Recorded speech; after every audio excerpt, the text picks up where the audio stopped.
H2 में भी होगा। ठीक है, तो यहाँ से हमने ये लिख दिया ए बी इनवर्स H1 तथा ए बी इनवर्स H2 हमने लिख दिया। ठीक है, इसी के साथ हमको ये भी पता है कि ए बी इनवर्स H1 में भी है, ए बी इनवर्स H2 में भी। इसका ये मतलब होगा कि ए बी इनवर्स हमारा H1 इंटरसेक्शन H2 में भी होगा। ठीक है, तो यहाँ से मेरा ये प्रूफ हो चुका है कि H1 इंटरसेक्शन H2 एक सब ग्रुप है।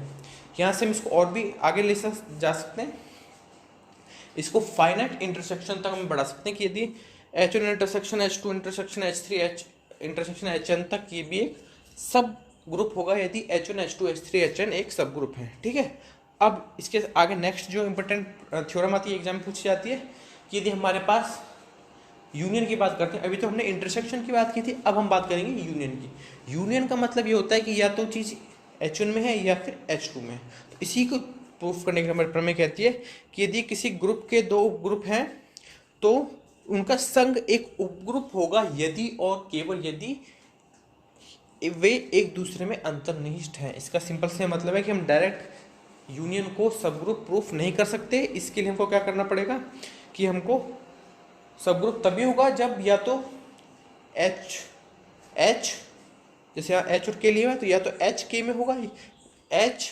सबसेट होगा K का, या फिर K सबसेट होगा H का। ये होना जरूरी है, तभी हमारा यूनियन क्या होगा, सब ग्रुप होगा। तो यहाँ से हम यहाँ से लेके चलते हैं, ये माना कि H तथा K G के उपग्रुप हैं। तो हम यहाँ से जब भी क्वेश्चन में हमको क्या दिया है, यदि और केवल यदि, जैसे प्रमेय में लिखा है यदि और केवल यदि, जब भी यदि और केवल यदि लिखा है तो हमको दो चीज़ प्रूफ करनी होती है। पहली चीज़ लेके चलेंगे, दूसरी चीज़ प्रूफ कर देंगे, और दूसरी चीज़ प्रूफ करेंगे कि हम दूसरी चीज़ लेके पहली चीज़ प्रूफ करेंगे। तो हमको पहली चीज़ यहाँ पे दी हुई है कि संघ एक उपग्रुप है, इसका मतलब है कि यूनियन इज ए सब ग्रुप। तो हम यहाँ से लेके चलेंगे कि हमारे पास यहाँ से लेके चलेंगे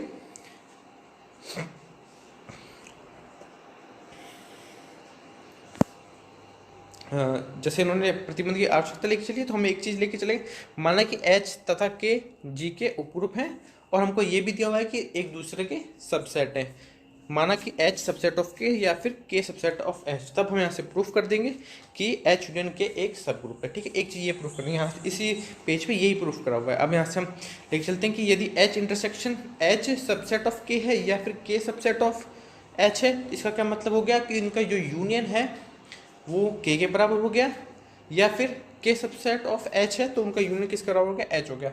आप इसको डायग्राम से बहुत आसानी से समझ सकते हैं।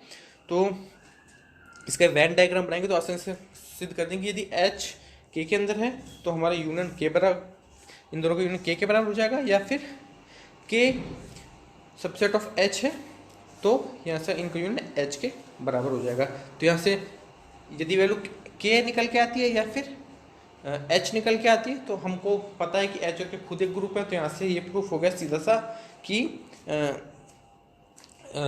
जो हमारा यूनियन है ये एक ग्रुप है। अब इसका रिवर्स प्रूफ करके चलेंगे।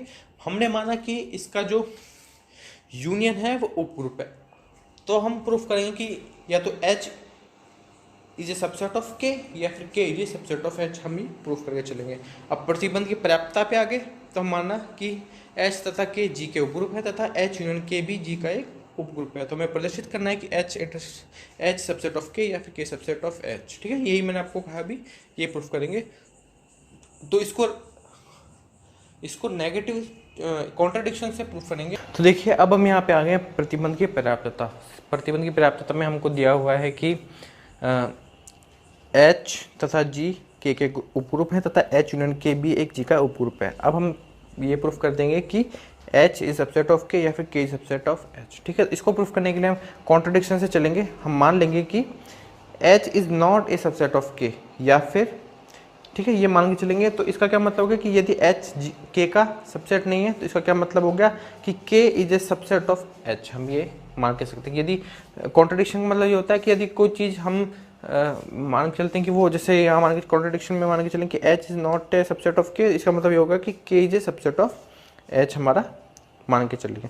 और ठीक है, और यहाँ से हमने ये जैसे H is not a subset of K, इसका क्या मतलब होगा कि एक एलिमेंट एक ऐसा होगा A जो कि H में होगा तथा वो K के अंदर नहीं होगा। या वेन डायग्राम से बहुत आसानी से समझ सकते हैं कि यदि कोई एलिमेंट, यदि कोई एक सेट किसी का सबसेट नहीं है तो एक एलिमेंट एक ऐसा होगा जो H में होगा और K के अंदर नहीं होगा, ठीक है। ऐसे ही यदि यदि K is not a subset of H तो एक एलिमेंट B ऐसा होगा जो K में होगा और H में नहीं होगा। तो यहाँ से ये होगा कि A है वो तो H में है, ठीक है, और K में है। इसका क्या मतलब, A यहाँ से होगा कि A है वो H में है और K में नहीं है, ठीक है। और यहाँ से ये भी होगा कि B हमारा K में है और H में नहीं। इसका मतलब ये होगा कि A हमारा H यूनियन K में है और B हमारा H यूनियन K में है। इसका क्या मतलब हो गया कि H यूनियन, ठीक है, यहाँ से ये प्रूफ हुआ कि A और B हमारा H यूनियन K में है। और यहाँ से हमको दिया हुआ है कि H union K is a सब ग्रुप। तो इसका क्या मतलब है, सब ग्रुप के लिए यदि दो एलिमेंट हो गए तो उनका गुणन A B inverse B H union K में हो गया। तो यहाँ से हो जाएगा हमारा कि ए बी इनवर्स हमारा H यूनियन के अंदर हो जाएगा, ठीक है। तो यहाँ से ये हो गया हमारा। तो यहाँ से अब हम यहाँ से एक और चीज़ कह सकते हैं कि जैसे हमारा B है वो हमारा H यूनियन K में है और H यूनियन K एक सब ग्रुप है, तो यहाँ से B इनवर्स भी H यूनियन K में होगा। तो यहाँ से यदि इन सबको मल्टीप्लाई कर देंगे तो हमारा यहाँ से आ जाएगा कि जो हमारा B है वो H के अंदर उपस्थित हो जाएगा। लेकिन हम यहाँ से पहले मान के चलें कि जो हमारा B है वो H के अंदर नहीं है, ओनली K में है। तो यहाँ से ये कॉन्ट्राडिक्शन हो गया, मतलब जो हमने मान के चले थे वो हमारा गलत है। तो यहाँ से मान के चले थे तो हमारा गलत प्रूफ हो गया।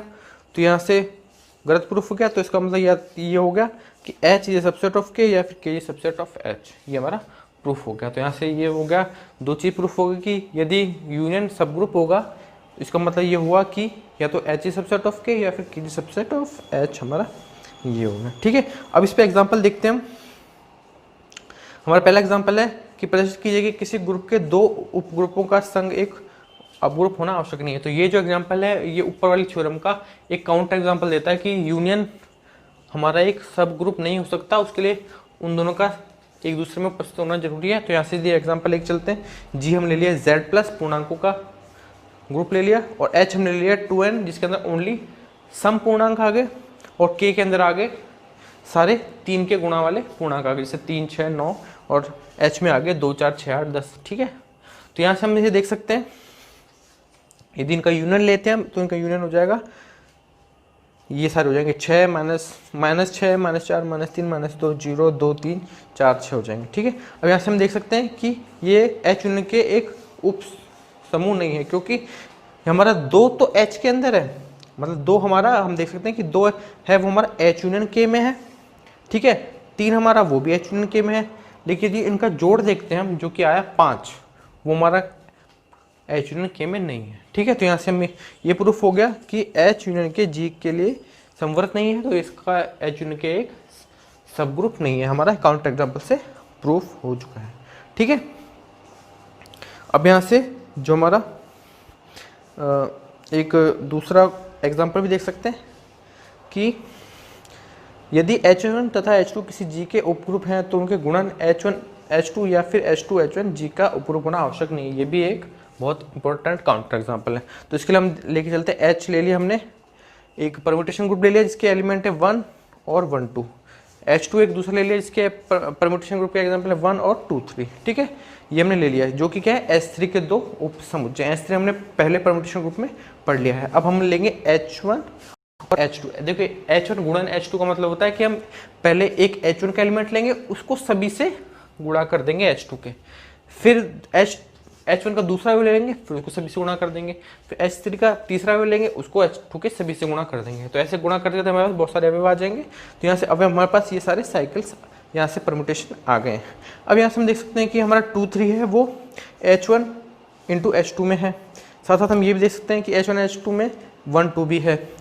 परंतु यदि इन दोनों का गुणा करते हैं हम 2 3 और 1 2 का तो वो निकल के आता है साइकिल को गुणा। मैंने आपको पिछले लेक्चर में बताया, तो वहाँ से देख सकते हैं कि दो साइकिल है 2 3 और 1 2 का गुणा करेंगे तो हमारे पास आ जाती है साइकिल 1 3 2, लेकिन ये H1 और H2 में नहीं है। तो यहाँ से हम कह सकते हैं कि H1 H2 हमारा क्या है, एक उपग्रुप नहीं है। इसी के साथ साथ हम H2 और H1 के लिए भी हम ये चीज़ प्रूफ कर सकते हैं, ठीक है। तो ये हमारा यहाँ तक अभी मैंने आपको बता दिया। अब इसके अंदर नेक्स्ट लेक्चर में इसके कुछ और एग्जाम्पल और कुछ और पर में देखेंगे, ठीक है। तब तक के लिए गुड बाय।